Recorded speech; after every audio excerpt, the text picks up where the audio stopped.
This video is about oxidation reduction reactions, describing what they are and how to recognize them, and then the business of assigning oxidation numbers. And then we'll finish up with talking about single displacement reactions with metals and predicting which ones will occur and which ones will not. And so there are a lot of chemical reactions that involve the transfer of electrons from one molecule or ion or atom to another, and these are called oxidation reduction reactions, or we will often just use the shorthand term redox reactions. And so, as we've talked about in class, oxidation occurs when an atom or ion or molecule loses electrons. A reduction occurs when an atom or an ion or a molecule gains electrons, and they're always going to occur simultaneously. In other words, if a thing is going to lose if one thing is going to lose electrons, something else has to be gaining electrons. Electrons don't just float off into space. And the mnemonics we've talked about in class, you can use oil rig, which stands for oxidation is loss and reduction is gain. Or then there's the Leo says GER, loss of electrons is oxidation, gain of electrons is reduction. So earlier this year, actually, just in chapter 2, we kind of modeled some reactions of metals with nonmetals, in which we had that ion scorecard activity, in which I gave you index cards that had various metals and nonmetals on them, and then you made a combination of those two things and figured out what the formula was going to be, and then worked out the electron transfer. So since that involved transfers of electrons, these were all examples of redox reactions. And so, and if you remember back to that activity, here's actually an image from your textbook having to do with that very same thing, in which what happens when sodium encounters chlorine, and the sodium is going to want to lose an electron to become like neon, the nearest noble gas. Chlorine's going to gain an electron to become like isoelectronic with argon, the nearest noble gas. And so that's an example of an oxidation reduction reaction. Some other ones that we have encountered over the course of the year so far, the zinc iodide experiment that you did for a lab experiment, that was an oxidation reduction reaction. Zinc starts as neutral metallic zinc atoms and winds up becoming zinc 2 ions, and so it loses electrons. Iodine starts as neutral iodine solid, which was dissolved in water, but then the iodine atoms gain electrons to become iodide ions in the compound zinc iodide. There was a YouTube video that I had embedded in one of my videos earlier on, in which it had to do with the relative reactivities of the halogens, and it showed sticking some aluminum foil into liquid bromine and then having the whole thing just kind of catch fire in a bright flame, and that forms aluminum bromide. Once more, aluminum is losing electrons to go from aluminum 0 to aluminum +3. Bromine is gaining electrons. Each bromine atom is going from neutrals bromine 0 to bromide ions. In that same video, I also had another thing embedded from YouTube about the relative reactivity of the alkali metals, which showed the reaction of sodium metal with water. In this case, sodium is being oxidized from sodium 0 to sodium +1, and then one of the hydrogens in each water molecule is being reduced to hydrogen gas. So those are some things that we've seen so far this year. Here's an image from your textbook of calcium. So this is a combination reaction. Calcium metal plus gaseous oxygen from the atmosphere combining to form calcium oxide. And so as you can see here, electrons, I'm going to actually try and, well, my computer won't let me zoom in a little bit on that, but electrons are being transferred from the calcium atoms to the oxygen atoms and oxygen gas. And then if you look kind of closely, you can see, because when species gain or lose electrons, they'll also change in size. And so you may notice that these calcium 2 ions are now smaller than the calcium atoms, and that the oxide ions that have gained 2 electrons are now larger than the oxygen atoms in the oxygen molecules.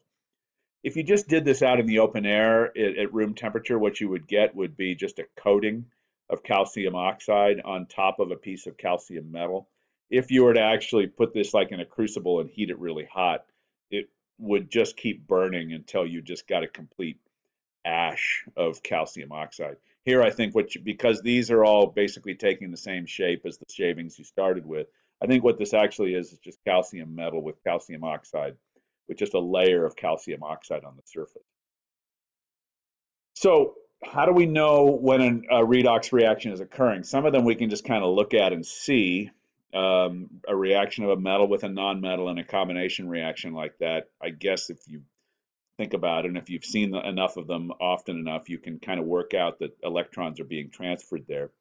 But a more formal way to do this is to assign oxidation numbers to each element in the compounds that are reacting, and then to each element in the compounds that are the products, and look to see whether any of the oxidation numbers are changing in the course of the reaction. So I guess it helps then to understand what's the point of these oxidation numbers, or what are we really doing when we're assigning oxidation numbers? Well, they're just really a method of electron bookkeeping, and that is to say, we treat when we're assigning oxidation numbers, what we're essentially doing is treating any compound, whether it's an ionic compound or a molecular compound, as if that compound were just a collection of monatomic ions. So that every atom in that compound, whether it's ionic or molecular, is simply a monatomic ion. Now, in molecular compounds, they aren't, but we can still apply these bookkeeping rules that sort of pretend that they are. This is fairly easy to visualize or comprehend if we're talking about a binary ionic compound, because a binary ionic compound is a collection of monatomic ions. So sodium chloride, the whole compound is a collection of monatomic sodium ions and monatomic chloride ions. Calcium bromide is a collection of monatomic calcium ions and monatomic bromide ions, and aluminum oxide is the same. So it's not hard to understand why one of the rules of oxidation numbers is to simply assign a monatomic ion an oxidation number equal to its charge, because the whole concept of oxidation numbers is to sort of pretend that every compound is a collection of monatomic ions. And so when a compound is a collection of monatomic ions, that makes it very straightforward and sort of easy to comprehend. On the other hand, if we look at a molecular compound, molecular compounds actually don't transfer electrons, they share electrons. But as it turns out, and we'll learn this more later in the year when we talk about electronegativity, they don't share electrons equally. So, for example, in a water molecule, the oxygen atoms have a bigger share of the electrons than the hydrogen atoms do, which actually gives those oxygen atoms a partial negative charge and gives the hydrogen atoms a partial positive charge. What oxidation numbers do is to say, okay, let's go all the way and say that instead of sharing electrons unequally, we actually are just going to completely transfer them from one to the other. And so oxidation numbers imagine that unequal sharing of electrons becomes actually a complete transfer of electrons. And so we can think of water as an example. It's a molecular covalent compound in which oxygen and hydrogen are sharing electrons to form covalent bonds. But if we imagined instead that hydrogen was transferring its electrons to oxygen, we know that hydrogen likes to give up an electron to become H plus, and we know that oxygen likes to gain 2 electrons to be like neon and be O2 minus, and so we simply assign them the oxidation numbers of +1 and -2, and then we just double check and say, does that whole thing add up to 0? Well, 2 plus 1s and a -2 adds up to 0, and so that's kind of a simple one with water, which is probably the easiest covalent compound to comprehend in terms of oxidation numbers, particularly since we know that water actually can ionize into H plus and OH minus anyway. Well, let's think about some more complex molecules. It's relatively straightforward, as I just showed you, to assign oxidation numbers to a binary molecular compound. What about when we have more complex compounds?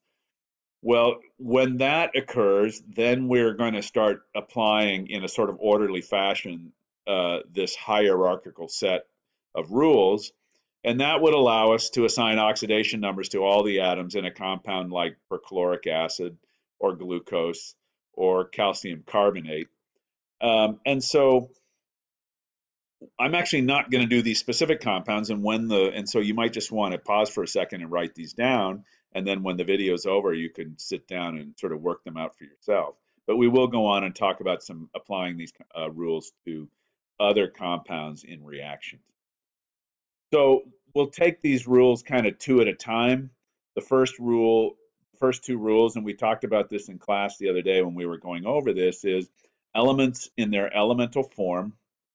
And for all metals, that would just be the metal occurring as just, so for example, for gold it would just be AU, for silver AG, for magnesium Mg, copper Cu, etc. For the nonmetals that we've learned, like Hofbrinkel, that are diatomic molecules, we would see them in the form of diatomic molecules, but it would be a molecule or an atom that only consisted of one element. If you see that, then elements in their elemental form have an oxidation number of 0.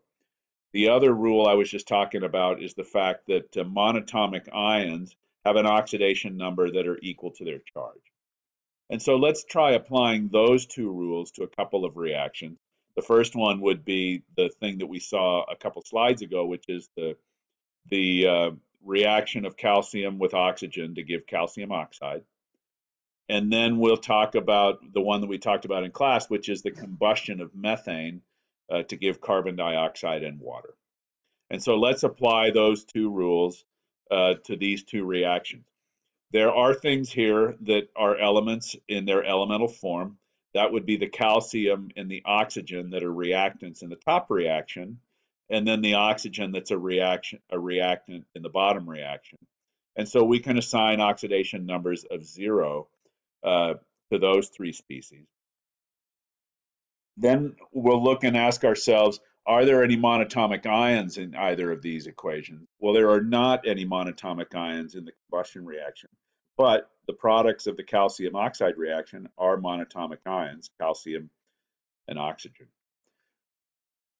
It's important to remember when we say monatomic ions, we're not saying, so for example, if this was calcium chloride, which was CaCl2, those would still be monatomic ions because it's two chloride ions. If it's not if it's an ion and it's not a polyatomic ion, then it's a monatomic ion, no matter how many of them there are. Okay, so that's as far as those two rules are going to get us with these two reactions. And so let's keep going. The next couple rules are, and I've kind of summarized these and shortened them a little bit from what's in your textbook because it's really, I want to simplify them to reflect things that you're actually likely to see. Nonmetals tend to have negative oxidation numbers, although some are positive in certain compounds or ions. The one thing that is almost always true is that oxygen in its compounds is going to have an oxidation number of -2. The only instances in which that's not true is if it's in a peroxide or a superoxide, and those are things that we encounter so rarely that I just really don't want to confuse you with them. So we're just going to treat oxygen as having an oxidation number of -2 in all of its compounds. And hydrogen is going to have an oxidation number of +1 in almost all of its compounds. The only counterexample is going to be when it's bonded to metals, but you're just not going to see many, if any, examples of hydrogen bonded to metals. And so we can pretty much say that in any compound you're likely to encounter, hydrogen is going to have an oxidation number of +1. So let's go back to our two reactions we were looking at before. This is as far as we had gotten. Now we can apply the rule of saying, well, oxygen is going to have an oxidation number of -2 in its compounds. So there's a -2 for oxygen and CO2, a -2 for oxygen and water. And hydrogen is going to have an oxidation number of +1 in its compounds. So there's a +1 for methane and a +1 for water. So this reaction's already done. Here we have now gotten down to just needing to assign oxidation numbers to carbons in both sides of that reaction. And so the last two rules to remember is that for a neutral compound, the sum of all the oxidation numbers multiplied by the subscripts of the atoms in the formula has to add up to 0. And then if we have a polyatomic ion, all those oxidation numbers of all the elements multiplied by their uh, subscripts in the formula are going to add up to the charge on the ion. So if we go back again to these two reactions we're looking at, this is as far as we had gotten prior to this slide.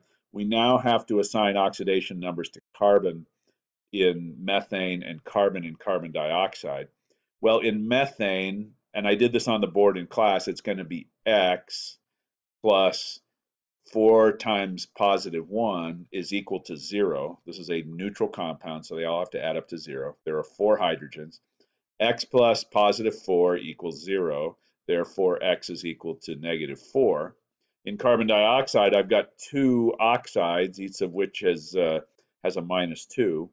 And so in that case, it's going to be X plus 2 times negative 2 equals 0. And so in carbon dioxide, carbon has a oxidation number of plus 4. You can see in both of these reactions, these are redox reactions. Calcium's going from 0 to plus 2, oxygen's going from 0 to minus 2.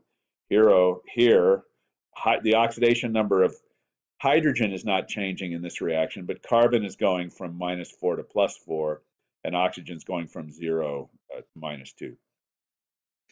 How about, okay, so let's just look at some more slightly complex neutral molecular substances that have 3 elements in them.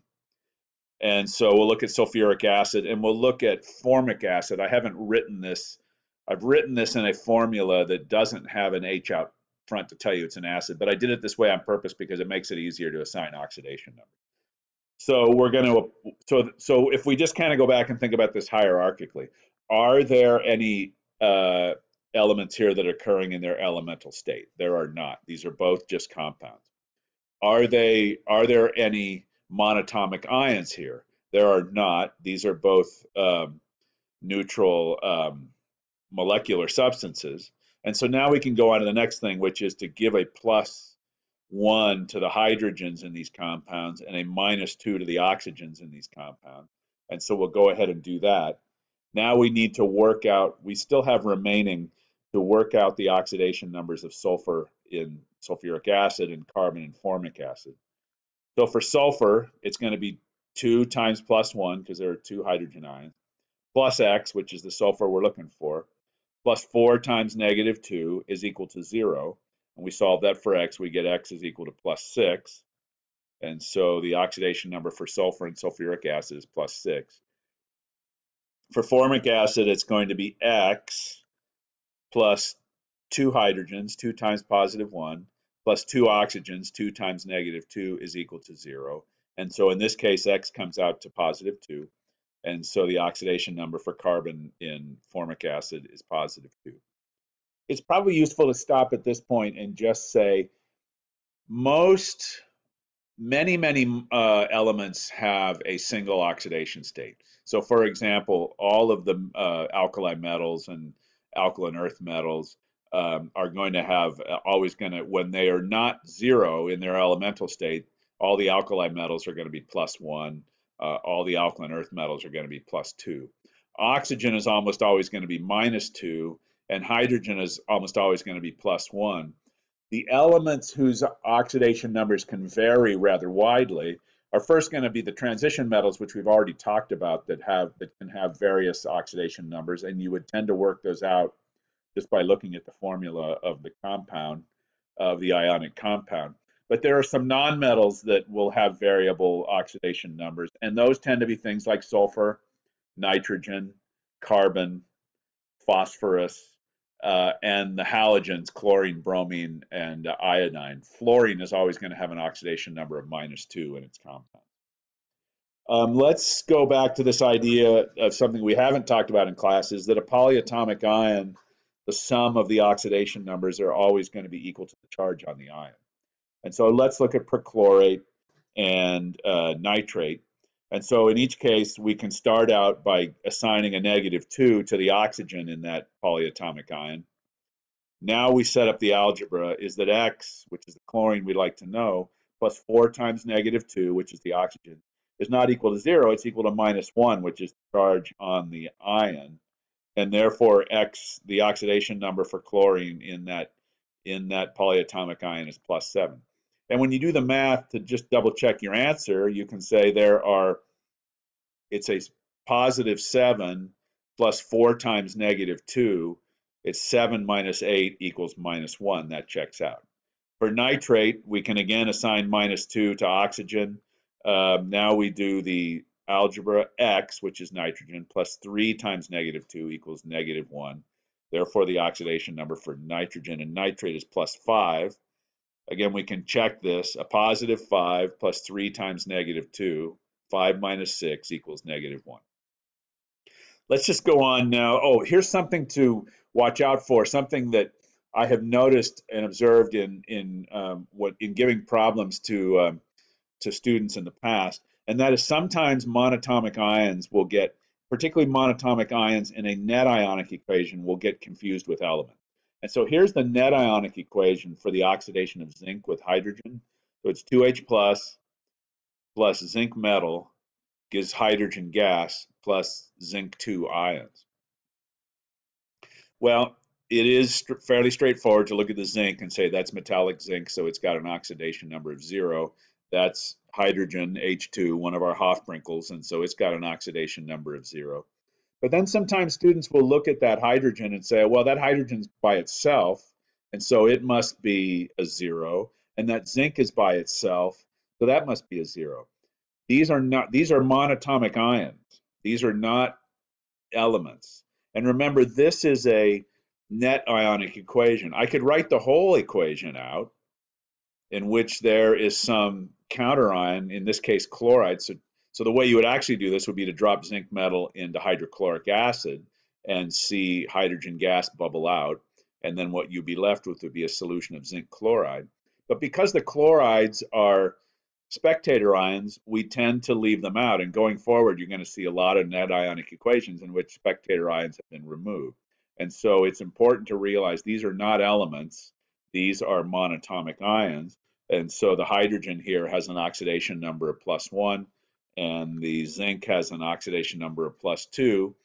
And therefore, hydrogen is being reduced. It's going from +1 to 0. Zinc is being oxidized. It's going from 0 to +2.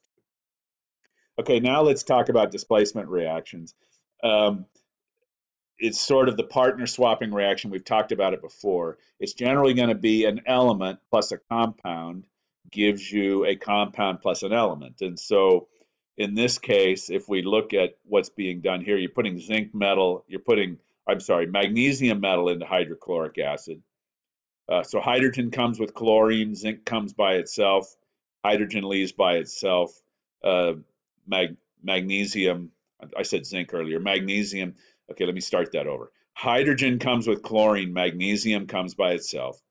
Hydrogen leaves by itself, magnesium leaves with chlorine. So the hydrogen ions are picking up electrons from the magnesium and becoming hydrogen gas, which bubbles out of the reaction.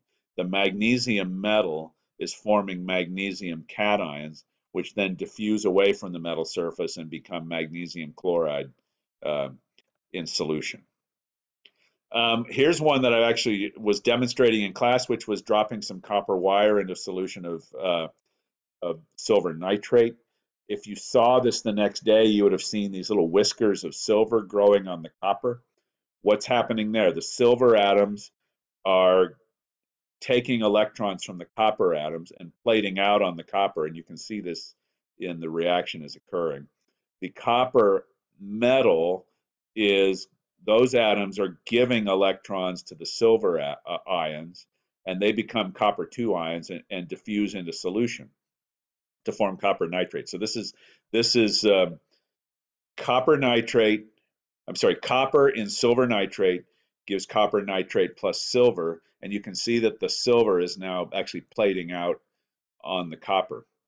If I take I've written this out as a molecular equation. If I take away the spectator ions, it now looks like this, which is easier to see that this is a redox reaction. Copper is going from 0 to +2. Silver is going from +1 to 0. What's important to note about this reaction is that it will not go in the reverse reaction direction. I can put copper into silver nitrate, and the reaction will occur in the forward direction. But if I put silver into copper nitrate, nothing will happen. So putting silver metal into a solution of copper nitrate, there will be no reaction. It goes in one direction, in which silver oxidizes copper. It does not go in the other direction, in which copper oxidizes silver. Here's another example of a reaction I've demonstrated in other classes in the past, and that is to take a solution of copper sulfate, copper ions are blue, and put a hunk of zinc metal into a solution of copper sulfate. When you do that, you notice two things.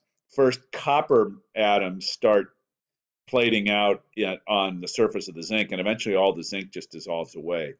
The other thing is the blue color of the solution disappears because the copper ions, which are blue in color, are being converted into copper metal, which is not blue. So I've written the net ionic equation here. Zinc plus copper 2 gives zinc 2 plus copper. It's once again important to point out that the reverse reaction will not occur. So if I put zinc into copper sulfate, I will get a reaction. But if I put copper metal into zinc sulfate, I will not get a reaction. Well, this is kind of a curious thing, or at least it may seem that way, because how can you predict which direction a reaction is going to go in? And I've intentionally picked these two examples because in this case, in the first reaction, the reaction with silver, it's copper that's being oxidized. In the second reaction, the reaction with zinc, it's copper that's being reduced. And the reaction with zinc in which copper is oxidized will not occur. And so it's clear that copper can be both oxidized or reduced depending on which metal it's reacted with. How would you know which is which? Well, the answer to that is what's called the activity series of metals. This is table 4.5 from your book, and what it does is lists not all metals, but a large series of metals in descending order of their reactivity. In other words, the higher up the table something is, the more reactive it is, the more easily it is oxidized. Now, when we get to chapter 20, you will see in terms of what are called reduction potentials how to predict this. Right now, you just kind of have to look at this table and accept it as being true, that things that are further up the table are more reactive and are therefore more easily oxidized. And this may make some sense if you think about what we find in nature, which is we never find lithium metal or potassium metal or sodium metal in nature. We only ever find ions of these things. Whereas we do find gold metal in nature, we do find platinum metal in nature, we do find mercury and silver and copper out in the nature in their metallic forms because they are less reactive. So the thing to do is to take a look at a reaction and so the way that it will go in a spontaneous direction is the direction which oxidizes the more active metal. And so let's look at a quick example of this. The reaction of zinc with magnesium. How can you predict which displacement reaction will occur? Well, I've written both possible directions here. Zinc plus magnesium, zinc ions plus magnesium metal gives me zinc metal plus magnesium ions. Or magnesium ions plus zinc metal gives me magnesium metal plus zinc ions. Which reaction is going to occur? I go back to the table. I look to see which one's higher on the table, zinc or magnesium. Zinc is down here. Magnesium's up here. By the way, don't confuse magnesium with manganese. And so magnesium is more reactive. That means the spontaneous reaction is going to be the one in which magnesium is oxidized. Magnesium is oxidized in this top reaction. Therefore, that is the spontaneous reaction. That's the reaction that will occur. If I put magnesium metal into zinc nitrate or zinc sulfate, I will get a redox reaction. But if I put zinc metal into magnesium nitrate or magnesium sulfate or magnesium chloride, I will not get a reaction. Okay, that's the end of of the video. It has run a little bit long. I hope it is useful to you in solving your homework problems this weekend. Thanks for watching.